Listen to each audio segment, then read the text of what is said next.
Hello friends, how are you? I'm Dr. Manju Gupta, Associate Professor in Department of Education, Meerut College, Meerut. And today I'm just going to discuss something about virtual universities. As you all have heard the concept of online learning, e-learning, distance learning, wire learning. So these all concepts and more than methods are there to expand the boundaries of the knowledge. But there were lots of problems caused by lack of the quality in education, lack of the resources, quick and easy access to the resources, quality of the teachers, and the high expenses of the technology or the internet, which slowly pushed this method aside. And however, later technological expansions such as television, computers, laptops, mobiles have supported the quality and usability of distance education. And I tell you one thing, the Indian education system is still more comfortable with the traditional methods of teaching.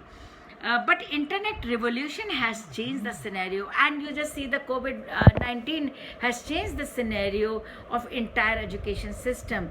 Networks have widened the horizons of 21st century students and teachers to opt for online learning.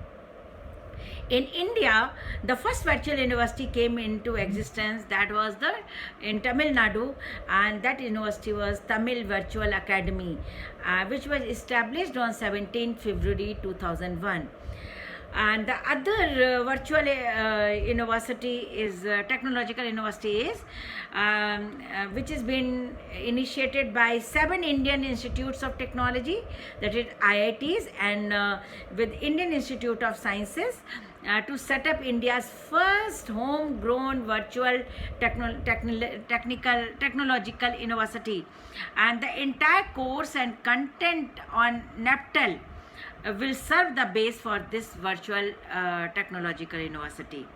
So what virtual education is about and what virtual universities are, so I just want to discuss this. Almost since the internet became public and virtual university were proposed. According to the studies, it has been shown that the first country which established the virtual university was United States of America.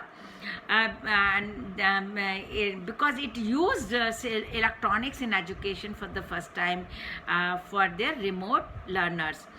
Though the idea of the virtual university first conceived by the British, who proposed it as the Open University or the Wire University, and the Victoria University of Wellington was started as the first university in 1986 to 1996. You must have heard the name of the Ivan Illich. He gave the concept of deschooling. Deschooling is the shift from traditional government-influenced schooling to a less restricted method of learning being conducted without the boundaries of the school.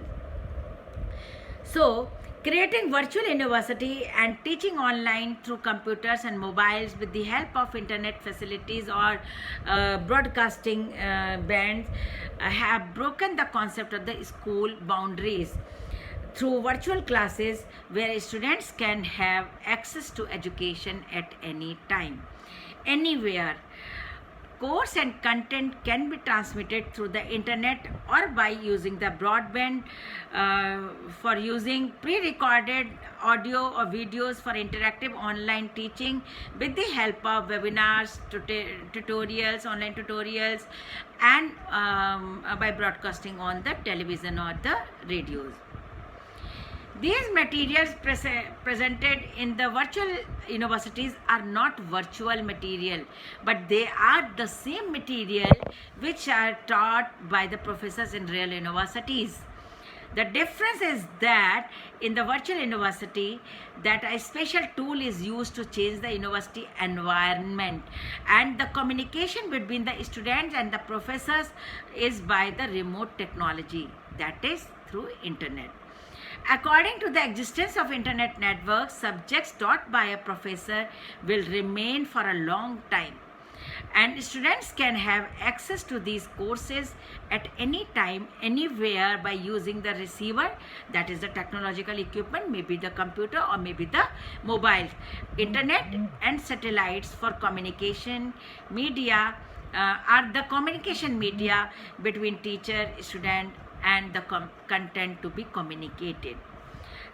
Now we come to the components of virtual universities.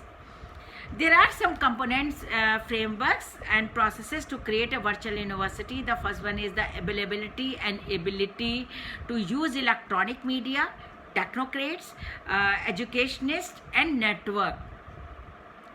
Then second comes the decision making. What should be the course, and who should be invited to take the admission, what faculty should be there. So these decisions have to be taken beforehand so that the virtual university become more functional. Private enterprises are to invest money in establishing virtual university, and exploration of most demanded courses should be invited. Then team to accomplish the task of the virtual university establishment. Then authorization and certification from the apex educational bodies, that may be NCT, UGC or AICT structure. Wide advertisements to make it visible in public, to develop some faith or trust in the public. Now we come to the advantages of the virtual university. It does not require the physical campus for the physical presence of the professors and the students. Therefore, no big infrastructure buildings are required. No specific time independent classes, as the student may learn as per their convenience. High quality courses are available with which fulfill the social and economic demands of the system by using multimedia and explore the global need, and latest updated courses and curriculum being utilized to transfer to the learners. Support and register a large number of students in a course because there is no restriction of the space or the teacher taught ratios. And then it saves the time and cost for the student. It is, you may say, it is the cost efficient or the time efficient. Very limited number of professors required because there's only decision to be taken. So to decide the course and curriculum, and the content is generally outsourced or may be developed by the professors to make it more relevant and appropriate for the learners. It provides opportunity to study for anyone irrespective caste, creed, color or age. The minimum level of understanding of using multimedia is required so that they can explore the content on the website and can submit the assignments and appear for the exams. Various educational techniques for online learnings are to be adopted. Better access to e-libraries, e-books, open educational resources that we call OERs, MOOCs, that is massive open online courses, help in completion of the course and give the wider facility for the learners. Students plan their classes as per their own schedules. Self-discipline and self-motivation is required, which propels the students to learn. Then e-learning courses and the texts are more useful because courses are prepared with great care and supervision, under the supervision of efficient professors before putting on website or online. It fulfills the social justice, that is equal opportunities for all. It requires legal framework, that is mandatory.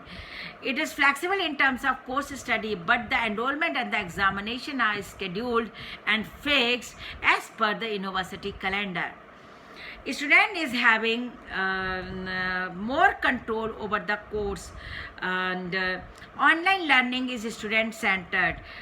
Uninterrupted classes are run because students can learn as per their own convenience and time schedule. Students can use their own creativity by using artificial intelligence. Whatever the potential the learner have, they can explore the content on website and utilize it, accommodate, assimilate and use it for the examination. Fewer barrier or you may say no barrier for students' enrollment. Now we come to disadvantages. Disadvantages for the virtual universities are they have no success in the field of sciences or in those courses where hands-on experiences are required, because that requires some experimentation or the demonstration. Methods of course presentation in virtual learning is little slower or in the course in the traditional than the traditional universities. And then virtual universities are technological driven, therefore some students may have problem in understanding the technical information and their functions.